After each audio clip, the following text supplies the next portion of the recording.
Assalomu alaykum hammaga. Bugun sizlar bilan mana shu Instagram akkauntimizdagi Instagram akkauntni o'chirishni o'rganamiz.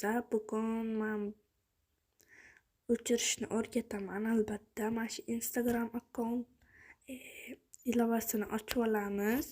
Keyin esa mana shuga o'tamiz. 3 ta chiziqchani bosib olamiz. Keyin akkaunt centerga o'tamiz. Hisoblarni boshqarishni bosamiz. Eng pastiga tushsak, hisobga egalik va nazorat degan bo'lim chiqadi. Faolsizlantirish yoki o'chirish chiqadi.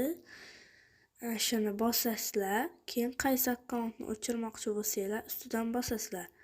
Mana shuni bosasizda, mana hisobni o'chirishni tanlaysiz. Keyin davom etishni bosasiz.